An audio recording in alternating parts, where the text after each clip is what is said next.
반갑습니다. 지난 편에 이어서 오늘은 알파고 시대에 우리 아이들을 어떻게 창의적인 인재로 기를 것인가에 대한 좀 방법론, 이런 쪽으로 가르치고 배우는 현장에서의 모습이 어떻게 바뀌어야 될지에 대한 방법론 위주로 한번 다뤄보도록 하겠습니다. 지난 편에 말씀드렸듯이 학생들이 집어넣는 수업, 그 다음에 집어넣는 공부 방법, 그 다음에 수용적인 학습, 이런 거 주로 위주로 하는 것이 문제다, 이런 거를 얘기를 하면 선생님들이나 교수님들은 어떻게 얘기를 하냐면요. 특히 이제 학생들, 서울대학교 학생들도 그렇게 얘기를 해요. 다른 생각도 하고 좀 비판적이고 창의적인 사고도 좀 해야 되지 않나, 이렇게 얘기를 하면, 특히 이과는 정답이 정해져 있잖아요. 이렇게 얘기를 합니다. 근데 무슨 다른 생각을 합니까? 어차피 답이 정해져 있는데. 그 다음에 수학 같은 걸 어떻게 토론으로 해요? 이렇게 얘기를 하고요. 그 다음에 1:1 과외가 아닌 대형 강의가 많잖아요.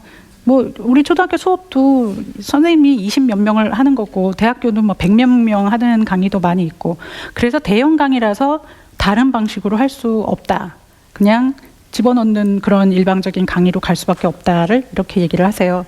그리고 특히 의과대학이나 약학대학이나 이렇게 그런 라이선스 위주의 그런 학과들은 특히 외워야 할 게 얼마나 많은데 언제 토론을 하고 있겠느냐, 언제 다른 시간이 필요하냐, 다른 생각이 필요하냐. 왜냐하면 있는 거 흡수하기만도 너무나 버겁지 않냐, 이런 말씀들을 많이 하세요. 이거는 학생들도 선생님들도 공통적으로 말씀을 하시는 거거든요. 제가 그 미시간 대학교에 있을 때 거기 있는 교수들을 대상으로 또 이제 교수법 워크샵, 이렇게 가르치는 방법 워크샵, 이런 것들을 해요, 거기에서도. 근데 그때 이제 미시간 대학교 교수들을 대상으로 교수법 워크샵을 한 연사로 오신 분이 하버드 물리학과의 에릭 마즈루 교수님이셨어요. 이분이 이런 큰 홀에 한 300명 정도 교수들이 있는데 강연을 시작을 하시면서, 그 강연의 제목이 뭐냐면 어느 전향한 종교 개종 수준으로 전향한 교수의 고백 이라는 제목으로 미국 전역에서 강의를 하시고 계세요. 물리학에 대한 강연을 하는 게 아니라 어떻게 하면 물리학을 잘 가르치는지에 대한 강연을 하시는 거예요. 근데 이분께서 처음에 그 홀에 들어와가지고 저희 그 관중석에 전부 이렇게 클리커가 하나씩 있었어요. 이렇게 번호 누르면은 딱 답이 뜨는 거 있잖아요. 방송에서 많이 보셨죠? 근데 그거를 하는데 질문을 하셨어요. 거기 있는 모든 교수님들한테, 당신 머릿속에 내가 다른 건 몰라도 이거 하나는 참 잘해 라는 걸 하나씩 생각을 해보세요. 내가 딴 건 몰라도 이거는 좀 해, 남들보다 이건 좀 잘하는 것 같아 하는 거 하나씩 다 생각을 해보셨어요? 그거를 이 교수가 그때 관중들한테 물은 거예요. 자, 머릿속에 생각을 해보셨으면 그거를 어떻게 해서 그렇게 잘하게 됐는지 한번 생각을 해보세요. 1번, 강의를 통해서. 2번, 프랙티스를 통해서. 연습, 수도 없이 많이 연습하면서. 3번, 책을 통해서. 4번, 다른 거 쭉쭉쭉. 그러고서 클릭해보세요. 본인이 뭔가를 잘하게 됐다면 그 잘한 것은 어떻게 해서 잘하게 됐는지 클릭해보세요. 이렇게 했어요. 그랬더니 98%가 2번, 프랙티스를 통해서 했어요. 맞죠? 여러분들도 그렇게 생각하셨죠? 에릭 마즈루 교수 얘기는 여기 계신 분들이 모두 다 자기가 정말 잘하게 된 그 어떤 것이 프랙티스를 통해서라고 답을 하셨으면서 왜 학생들에게는 강의로 가르치십니까? 책으로 가르치십니까? 그렇게 해서 잘하게 된 게 아니라는 걸 본인들도 인정을 하셨으면서 왜 일방적인 강의로 가르치십니까? 그런 질문을 합니다. 하버드 대학의 공부벌레들이라고 혹시 들어보셨어요? 이게 너무 젊으셔서 없나요? 이게 제가 어렸을 때 한 30년 전쯤 우리나라 최초의 뭐 미드 수준 같아요. 그때는 하버드 대학의 공부벌레들이 굉장히 이제 팬들이 많은 공중파에서 이거를 틀어줬었어요. 그다음에 이제 V 같은 것도 있었고 막 그랬던 시절이 있었는데요. 하버드 대학의 공부벌레들을 보면 우리가 여러 가지 많은 그 교수법, 학습법의 시사점을 얻을 수가 있어요. 전형적인 대형 강의예요. 그런데 이 하버드 대학의 공부벌레, 이게 이제 하버드 대학 로스쿨을 배경으로 해요. 법학대학원. 근데 이 킹스필드 교수라는 사람이 아주 이제 괴짜고 괴팍하고 깐깐하고 그러나 굉장히 유능한 그런 교수님으로서 그런 캐릭터로 나와요. 이게 이제 미드식으로 이렇게 시리즈물로 나오기도 했고 나중에 영화로도 제작이 됐는데요. 영화 같은 거는 이제 요새도 흔히 볼 수 있더라고요. 그래서 저도 다시 한번 찾아서 봤는데 여기에서 보면은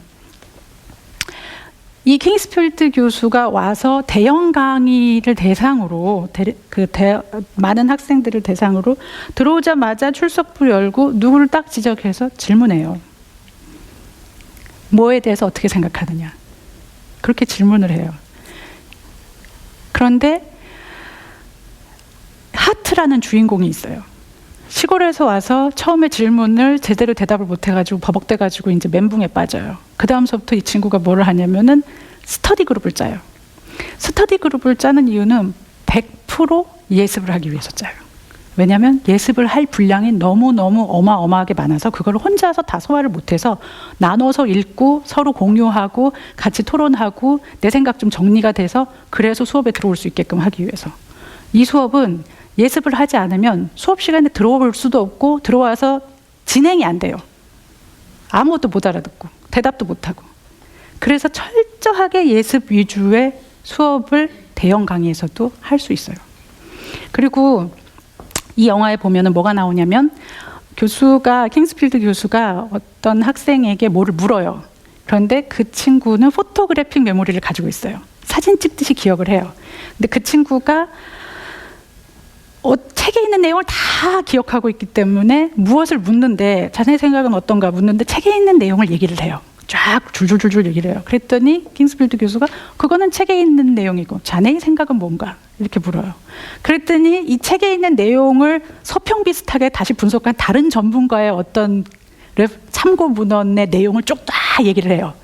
그랬더니 이제 이 킹스필드 교수가 그거는 그 전문가의 얘기고 자네의 생각은 뭔가 이걸 물어요. 그랬더니 그 친구가 하는 얘기가 교수님 저는 포토그래픽 메모리를 가지고 있습니다. 그런데 교수님께서 주신 모든 참고 문헌과 모든 교과서를 다 기억하고 있고 다 공부하고 있고 모두 다 알고 있는데 그럼에도 불구하고 제가 대답을 하지 못하겠는데 그러면 저는 어쩌란 말입니까? 이런 얘기를 해요. 그러니까 킹스필드 교수가 하는 말이 나는 자네의 기억력을 묻는 게 아니네. 자네의 생각을 묻는 거네.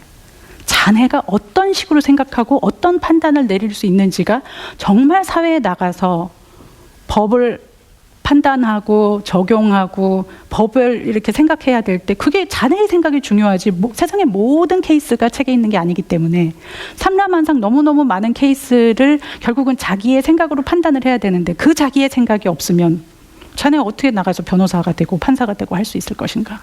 나는 자네의 생각이 중요하네. 그 얘기를 해요. 아무튼 그 영화에서 결국은 그 친구는 적응을 못 해가지고 뭐 자살 시도를 했다가 결국 하트가 구해줬다가 그래서 결국은 자퇴를 하는 걸로 마무리를 해요. 여기서 중요한 건 뭐냐면 끊임없이 자기 생각을 꺼내는 종류의 수업을 해야 한다는 거. 여기는 하버드 로스쿨이었는데 하버드 비즈니스 스쿨은요 실제로 시험에 의한 학점을 매기지 않아요. 처음부터 끝까지 그냥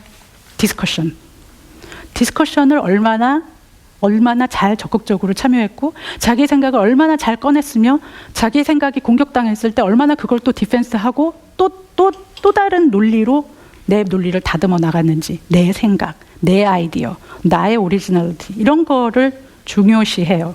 그래서 뭔가를 많이 외워가지고 쓴 것의 시험에 의한 평가는 아예 자체가 없거든요. 대형 강의이기 때문에 안 된다가 아니라는 말씀을 드리고 싶습니다. 닥터 하우스라는 거 아세요? 이거는 이제 요새도 인기 있는 드라마죠. 미드인데요. 저는 학생들한테 닥터 하우스의 한 에피소드라도 아무거나 좋으니까 한 에피소드라도 꼭 보고 오라는 얘기를 해요. 수업을 하면. 여기에 보면 가운데가 이제 하우스라는 이름을 가진 괴짜 그러나 천재인 닥 의사하고요. 다른 사람들은 그 하우스 밑에 있는 스태프들이에요. 뭐 레지던트인지 펠로우인지는 잘 모르겠지만 아무튼 의사는 의사인데 이제 그 밑에 있는 같은 팀원들이에요. 근데 이 닥터 하우스는 그냥 흔히 말하는 맨날 오는 감기 환자, 맨날 오는 철사 환자 이런 거는 이제 재미가 없고요. 아무도 무슨 병인지 모르는 병을 찾아내고 진단해내는 것을 전문으로 하는 진단의학과 과장이에요. 근데 이제 주로 닥터 하우스한테 오는 환자들은 다른 데서 도대체 무슨 병인지 모르는 사람들이 오는 거예요. 어렵죠. 그러니까 답이 주어진 환자가 아니에요. 답이 없는 환자에서 답을 찾는 환자이기 때문에 굉장히 이제 창의적인 다른 종류의 생각이 그런 필요한 위치에 있는데요. 이 닥터 하우스가 본인의 천재성을 발휘를 하는 그 과정을 가만히 보면은요. 그냥 가만히 있다가 아하 이런 적이 없어요. 그 다음에 책을 찾아보다가 아하 이런 적도 없어요. 천재성은 그렇게 나오지 않더라고요. 어떻게 나오냐면 말을 해요. 스태프들하고 옆에 있는 사람들하고 계속 말을 해요. 말을 하는 과정에서 나와요. 이 중에서 여기에는 없는데 이제 다른 에피소드에 보면은 이제 막 갓 의과대학을 수석으로 졸업한 친구가 들어와요. 그 친구는 이제 막 다 외워가지고 이런 거에 이제 무장된 친구일 거 아니에요. 그 친구가 들어와가지고 닥터 하우스가 질문을 하는데 정답이 아닐 것 같아서 대답을 못 하고 있어요. 근데 사실 여기는 지금 정답이 없는 거에서 정답을 발굴해 나가는 과정에 있는 거기 때문에 뭐래든 말을 해야 되거든요. 근데 그 친구가 말을 못하고 이렇게 머뭇머뭇하고 정답일 것 같은 거 할 때까지 계속 기다리고 이렇게 간을 보고 있는 거가 보여요. 닥터 하우스가 보기엔. 그러니까 이제 닥터 하우스가 너 나가라. 나는 여기에서 정답을 말하는 사람을 원하는 게 아니다. 네 생각을 말하는 사람, 자기 생각을 말하는 사람, 그게 필요한 거다. 이렇게 해가지고 나가라고 그러니까 이제 자기가 생각을 바꿔먹고 태도를 바꾸는 그런 과정이 나오거든요. 근데 여기서 닥터 하우스는 상대방이 다른 말도 안 되는 얘기를 하면 정말 왕무시를 해요. 그래서 굉장히 면박을 줘서 상처를 받을 만큼 무시를 하지만 그러나 무시받는다고 해서 말을 안 하면 그건 더 야단을 쳐요.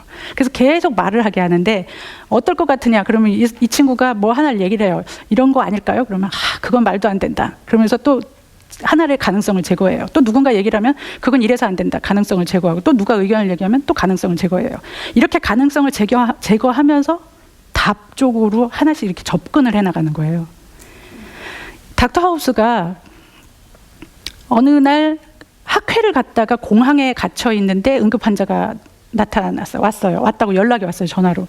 그래서 이 사람이 이제 죽어가는데 무슨 병인지 모르는 거예요.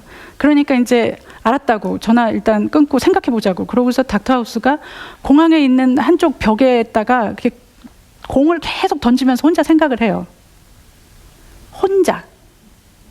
도저히 생각이 안 나는 거예요. 어떻게 해야 될지 모르겠는 거예요.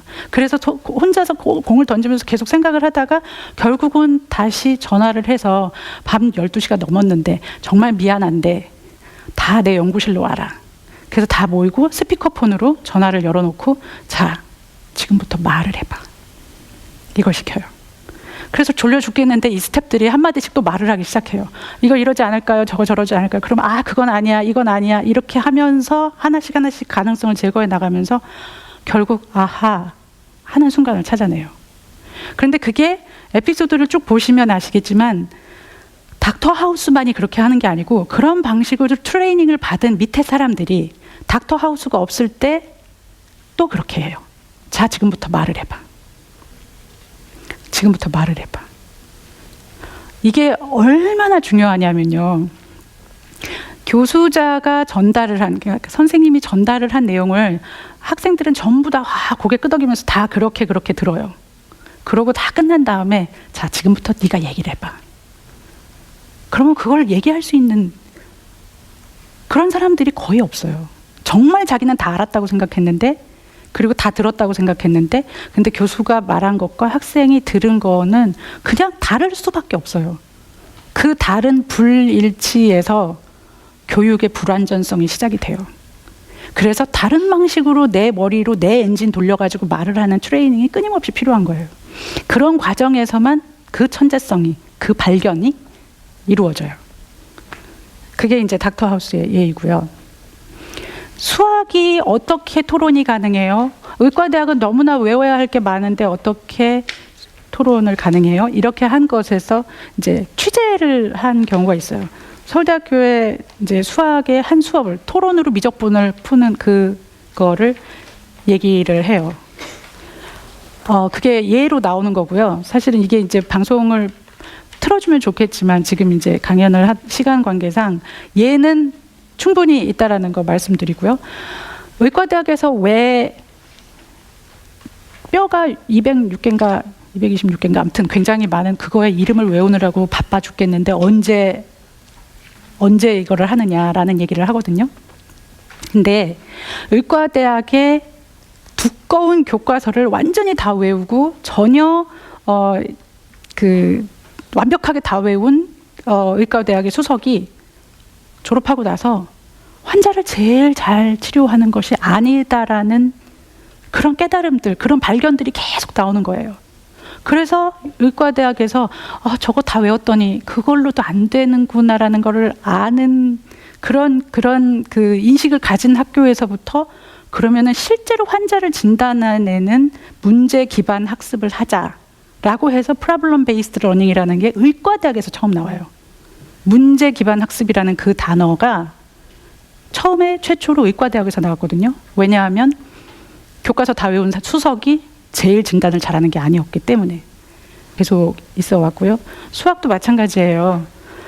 계산하는 거 알파고를 우리가 따라갈 수 있어요? 없거든요. 전혀 알파고를 따라갈 수 없어요. 근데 우리는 계산이 빠르면, 그 다음에 정확하고, 그 다음에 시간 내에 빨리 하면, 그러면 수학을 잘하는 줄 알아요. 근데 이미 많은 선진국들에서 그런 종류의 산수는 다 계산기를 쓰잖아요, 시험 시간에. 우리만 제가 생각하기에는 고등학교 시험 입학, 대학 입학 때까지 계산기를 안 쓰고 그 정확한 계산 기법에 의해서 인생